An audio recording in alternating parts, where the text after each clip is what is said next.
So IELTS writing এর task 2 তে আমাদের একটা এসে লিখতে হবে। আমাদের সবার একটা এসে লিখতে হবে। যেদিনই আইএলস পরীক্ষা দেন জীবনে একটা এসে তো লিখতেই হবে আইএলস রাইটিং টাস্ক 2 এর জন্য। এখন এই এসেটা লেখার বিগেস্ট ট্রিক হচ্ছে যে এই এসেটার মার্কিং কিভাবে হয়।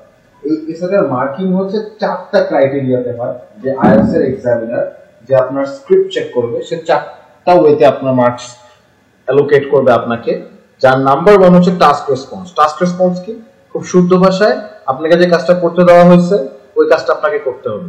আপনাকে আমি বলছি আমার ল্যাপটপের সব আননেসেসারি ভিডিওস ডিলিট করতে। এখন ওটা না করে আপনি যদি ইমেজেস ডিলিট করেন, আপনাকে এই কাজের জন্য আমি টাকা দিব, পারিশ্রমিক দিব না। আপনার চাকরি একটা, আপনি করছেন আরেকটা কাজ, আপনাকে দিছে বস একটা কাজ, আপনি করছেন আরেকটা। সো টাস্ক রেসপন্সিস আপনাকে আইএলটিএস এর এসে কোশ্চেনে যেই জিনিসটা করতে বলা হয়েছে, যেই জিনিসটার উপরে আলোচনা করতে বলা হয়েছে, ঠিক ওই জিনিসটার উপরেই কথা বলতে হবে। এদিক ওদিকে যে হিন্দিতে বলে যে ভটক গে, ঠিক আছে, পথভ্রষ্ট হয়ে গেলে হবে না।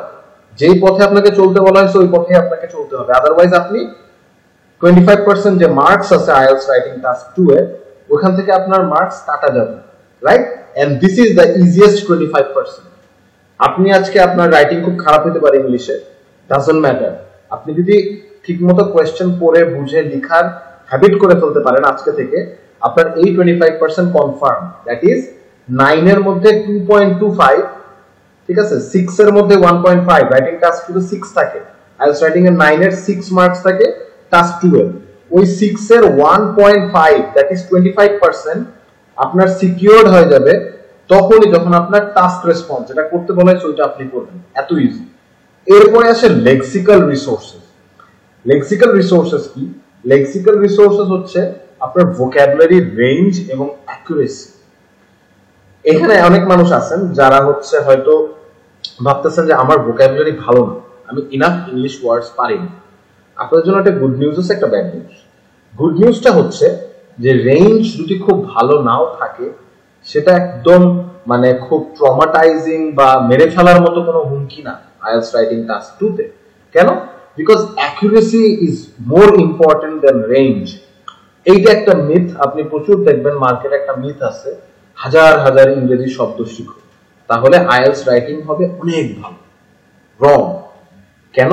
বিকজ আপনি যদি হাজার হাজার শব্দ 1-2 মাসের মধ্যে শিখেন, আপনার ওই ওয়ার্ডস গুলোর ইউজ করার অ্যাকুরেসি অনেক কম হবে।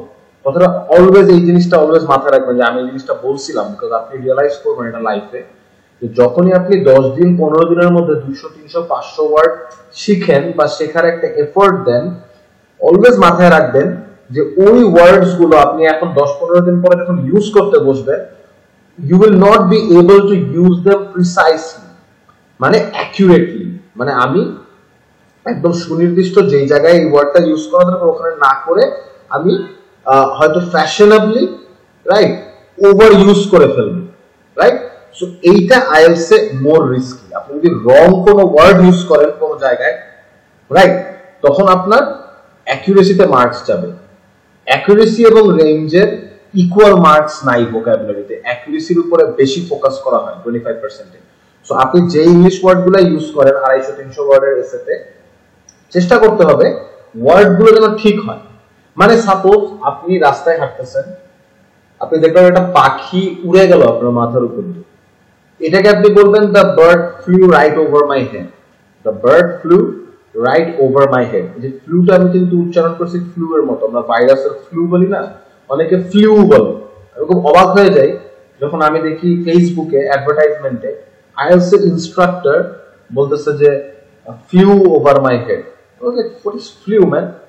ইটস নট যে ফ্লু বলা সমস্যা, বিকজ এখানে আপনি একটা স্টুডেন্ট হয়ে ফ্লু বলা আর একজন ইনস্ট্রাক্টর ফ্লু বলা is a huge problem, right?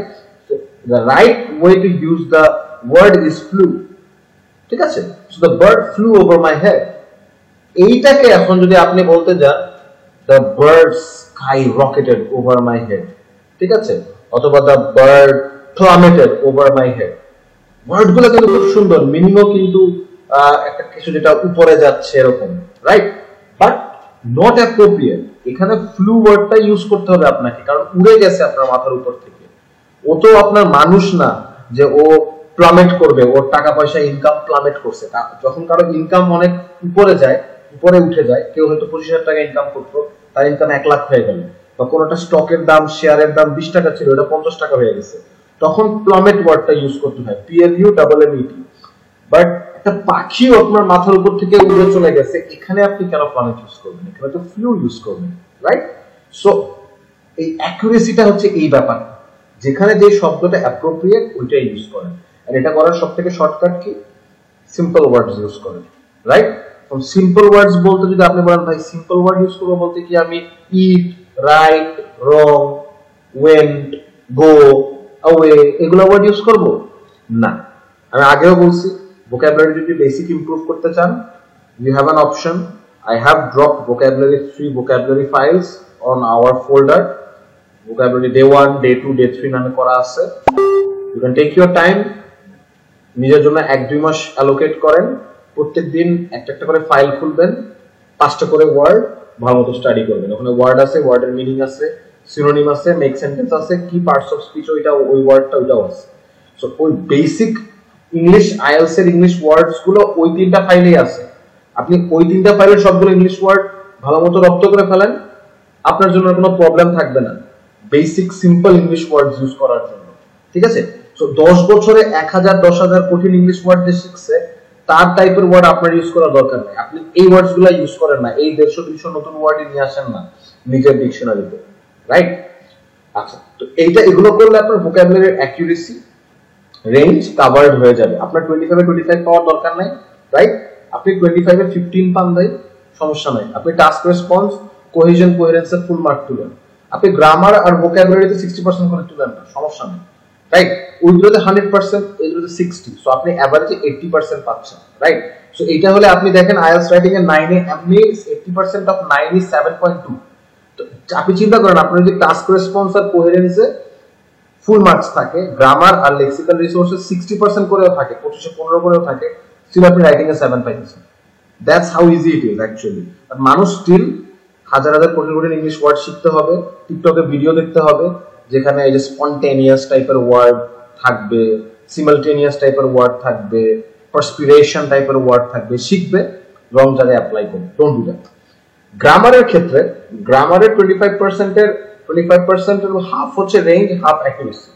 এখন এইটার জন্য আপনার যে জিনিসগুলো সব থেকে বেশি অ্যালার্ট হইতে হবে, আমি কেন এগুলো বলে দিই যাতে আপনারা এগুলো ইমপ্রুভ করতে পারেন, ঠিক আছে? কারণ আমি দিয়ে রাখছি সবকিছু, ভিডিওস দেওয়া আছে, ফাইল দেওয়া আছে, স্টিল যদি এফোর্ট না দেন তাহলে এখন তো গ্রামার আর ভোকাবুলারি তো অন্য কোর্সের ব্যাপার, রাইট? এটা অন্য আরেকটা ট্রেনিং প্রোগ্রাম, যে ট্রেনিং প্রোগ্রামের আসলে রেজাল্টও আহামরি না, ঠিক আছে? আমি ইংলিশ ইন্টেনসিভ কেয়ার নামে একটা কোর্স করাইতাম আজকে থেকে 6 মাস আগে।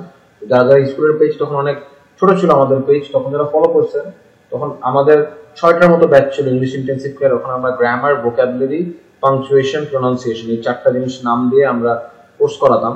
সো ওটা 2 মাসের ছিল, রাইট? সো আমি প্রায় 25 বা 26 জন ছিল টোটাল 6টা ব্যাচে। খুব কম স্টুডেন্ট থাকতো ব্যাচে, বিকজ এইরকম টাইপের কোর্সের আসলে অনেক প্রচার করা লাগে, না হলে মানুষ জানে না। তো আমি একটা জিনিস দেখছিলাম, 2 মাসে ভাই 25-26 জনের মধ্যে মাত্র 5 জন ইমপ্রুভ করতে পারছে। এটা আমার দোষ না, আমি ডিরেক্টলি আপনাদের বলছি এটা আমার দোষ না, এটা দোষটা হচ্ছে স্টুডেন্টদের। স্টুডেন্টরা বোরিং, মানে বোর্ড হয়ে যায়, বোরিং মনে করে ব্যাপারগুলোকে। সো আপনার যদি এরকম মেন্টালিটি থাকে, আপনার গ্রামারও বাড়তেছে না, ভোকাবুলারি বাড়তেছে না। যদি না পারে, আপনি যে কাজটা করবেন, গ্রামারের টেন্স, গ্রামারের প্রেপোজিশনস মানে ইউজ অফ প্রিপোজিশনস, আর গ্রামারের পার্টস অফ স্পিচ, এই 3টা জিনিস আল্লাহর ওয়াস্তে ইমপ্রুভ করেন। ইমপ্রুভ কেন করতে হবে? কারণ আমি জানি আপনাদের প্রত্যেকটা মানুষেরই লেখায়, কথায় গ্রামাটিক্যাল মিস্টেক হয়। যদি আপনি জাস্ট 2টা মাস প্রপার ওয়েতে ওই ইউজ অফ প্রিপোজিশনের যে ফাইলটা আছে, ভিডিও আছে যেটার উপরে আবার, প্লাস আপনার টেন্সের পাস্ট এবং প্রেজেন্ট, ফিউচার টেন্স আপনার শিখেই দরকার নেই। আমি একদিন আপনার আইএলটিএস এর একটা কোর্সের একটা ক্লাসে আমি এটা নিয়ে মানে একটা খুব রিস্কি একটা কথা বলছিলাম। একজন কমেন্ট করছিল যে ভাই ফিউচার টেন্স কেন শিখবো না, আমি তো ইউজ করি। আমি বললাম আপনার পাস্ট আর প্রেজেন্ট টেন্স আপনি পারলে আপনি ফিউচার পারবেন, ঠিক আছে? এটা আপনি পাস্ট আর প্রেজেন্ট শিখলেই পারবেন। সো আমি বলবো আপনারা হচ্ছে গ্রামারের টেন্সের একটা ভিডিও আছে, লম্বা একটা ভিডিও আছে ইউটিউবে, আমাদের চ্যানেলে আছে।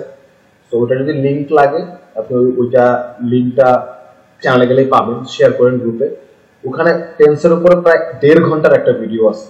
তো 1.5 ঘন্টার ভিডিও আপনি এটা একদিনে আপনার পড়ার দরকার নেই, এটা আপনি 5 দিন লাগিয়ে 10 দিন লাগিয়ে 15 দিন 20 দিন লাগিয়ে পড়েন। ওটা আমার এক্সারসাইজও আছে, ওই আপনার লেকচারের লাস্টে দেখবেন এক্সারসাইজ আছে, পাস্টের লাস্টেও আছে, প্রেজেন্টের লাস্টেও আছে। এক্সারসাইজগুলো অ্যাটেন্ড করেন, ওগুলো করলে আপনার গ্রামারের অ্যাকুরেসি ঠিক হবে। আমি আবার বলতেছি অ্যাকুরেসি কেমনে ঠিক করবেন, ইউজ অফ প্রিপোজিশনস এর উপরেও একটা লম্বা ভিডিও আছে। ওই ভিডিওটাতে আপনি হচ্ছে এই যে যত আপনি প্রিপোজিশন ইউজ করেন, to, in, at, on, before, আমি জানি আপনারা প্রচুর ভুল করেন এগুলো, এটা খুব স্বাভাবিক, এটা অনেক মানুষই করে। তো আপনারা যদি এইটা ইমপ্রুভ করতে চান, আপনাকে যে কাজটা মাস্ট করতে হবে সেটা হচ্ছে ওই ইউজ অফ প্রিপোজিশনস এর 1 থেকে 1.5 ঘন্টার মতো ভিডিও আছে, ওটা ভেঙে ভেঙে আপনাকে দেখতে হবে টাইম নিয়ে, এবং ওটার ফাইলও আছে আমাদের গুগল ড্রাইভের ফোল্ডারেই আছে, দেখবেন প্রিপোজিশনস এর গ্রামারের ফোল্ডারও নামায় ফেলেন, ওখানে এক্সারসাইজগুলো করতে পারবেন, অ্যাকুরেসি বাড়বে, রেঞ্জ কেমনে বাড়বে, রেঞ্জ বাড়বে কমপ্লেক্স সেন্টেন্স ইউজ করলে, যেটা আমরা রাইটিং এর যে 3 নাম্বার ক্লাসটা আমাদের আজকে 2 নাম্বার ক্লাস, 3 নাম্বার ক্লাসে আমরা কমপ্লেক্স সেন্টেন্সেস কেমনে বেশি বেশি করে বানানো যায়, ঠিক আছে, লেখার সময় ওটা নিয়ে কাজ করব। তো রেঞ্জ ইমপ্রুভ করা যাবে, এইটা আমার 100% রেসপন্সিবিলিটি। আপনাদের রেঞ্জ লেখার, আমি সেন্টেন্স কমপ্লেক্স সেন্টেন্স লেখার যে ব্যাপারটা ওইটা আমি প্র্যাকটিস করায় ঠিক করব, বাট অ্যাকুরেসিটা আপনাকে এফোর্ট দিতে হবে। কোহেশন এন্ড কোহেরেন্স 25% যেটা, এটা আজকে আমরা শিখবো। আজকে আমরা task response and cohesion coherence এর 25 যে 50 মার্কস বা 50% of our IELTS writing task 2 এর উপর আমরা ফোকাস করব।